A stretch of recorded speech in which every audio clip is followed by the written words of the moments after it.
টাকা দিয়ে যদি ইটখান তোর কিনা লাগতো তাহলে কিন্তু মানুষের মাথা ফাটানোর এত শক্তর হইতো না। দে ইটে দে। ইট দেবো মানে?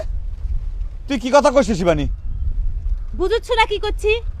আমি তো বাংলা ভাষায় কথা করছি। তুই আমার ঘরে বাগান থেকে ইটে চুরি করে নিয়ে করে যাচ্ছু। দেখ শিবানী, আবল তবল কথা কইছিস কিন্তু কয়ে দিলাম। তো করে গাছে কি ইট ধরে নাকি যে বাগানে আম পড়ার মতো ইট পড়ে থাকবি?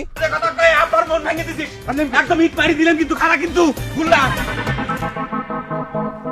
এই ইট যে মারবি, ইটের দাম কত জানো? একখান ইটের হ্যাঁ মার নিয়ে বেচে দেই, কম করলেও 6-7 টাকা পাম বেটা। ফালতু কথা কাউ লিগে। ওরা যে সিনেমার লাহান করছে তুই জানো? সিনেমা দেখছো জীবনে? কি মনে করিস তুই নিজে? তুই নিজে খালি সিনেমা দেখছু, আমার কি জানিস রে তুই? ছোটবেলায় বালুঘাটে মাসির বাড়ির যায় উত্তম কুমারের ছবি দেখেছি। দেখছু জীবনে উত্তম কুমারের ছবি? ফুটিনি করতেছু এসে। ভগবান, কেন রে ভাই সব কি? সিসি করতেছে গা শিবানী দি, সিসি করার মতো আমরা কি করেছি দেখলু কিরকম পাকা হয়ে গেছে, আবার চোখ তুলে সে কথা জিজ্ঞাসা করছে। তুই জিজ্ঞাসা করছো আমার কি করছু? হ্যাঁ কেন রে এই ভরা দুপুর বেলায় একটা আবির তো সালের সাথে জঙ্গলের মধ্যে দাঁড়া থেকে ঢলে ঢলে কথা করছু, গায়ের উপরে হাসি হাসি পড়ছু, আবার আমাকে জিজ্ঞাসা করছু কি করছু? লজ্জার কি আছে? আমরা তো গোপনে কিছু করতেছি না। তাছাড়া সকলেই জানে আমরা ভালোবাসা করি। নিরাম এ কি কলির কাল চলে আইছে রে? হ্যাঁ কেরে সেরি তোর ভয় ডর কি কিচ্ছু নাই? তোর লজ্জা করছে না? আমার তো গা গুলা উঠিচ্ছে। এ না হরে মনে হয় ছোট মানুষ, তোর কি ধরনের আক্কেল? তুই কি ধরনের দেহায় কাজ করছিস এখানে দাঁড়াতে গিয়ে?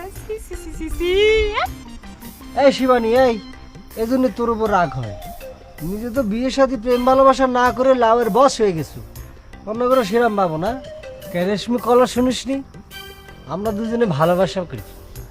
এ মা, এসব কি কথা করছো তুই? তুই আমাক করছো এইসব কথা? হায় রে হায় ভগবান, কি বুকা সুকা সাল কয় আমি তো জানতাম। তোর পেটে পেটে এই বুদ্ধি? হ্যাঁ কাকার কাছে সব কথা কয় দিব, সব কথা পই পই করে কব। এখন তো আমার কাছে গঙ্গা জলের মতো পরিষ্কার কি জন্য আমার ঘরে ভূপের এই কথা কয়, কি জন্য আমার ঘরে ভূপের নষ্ট হয়ে গেছে, সব আমার কাছে জলের মতো পরিষ্কার। কাম নাই কাজ নাই, বাপের অন্ন ধ্বংস করছু আর জঙ্গলের মধ্যে এসে ঝুলন লীলা করছু। হ্যাঁ দাঁড়া, আজকে যদি নজর আলি তোর পিটারে আমি শেষ করে দেব। তুই বাজে কথা কয়ে আবার মন ভেঙে দিছিস। একদম ইট মারি দিলাম কিন্তু খালা কিন্তু গুল্লা। এই ইট যে মারবি, ইটের দাম কত জানো? একখান ইটের হ্যাঁ মার নিয়ে বেচে দেই, কম করলেও 6-7 টাকা পাম বেটা। কি 6-7 টাকা দাম?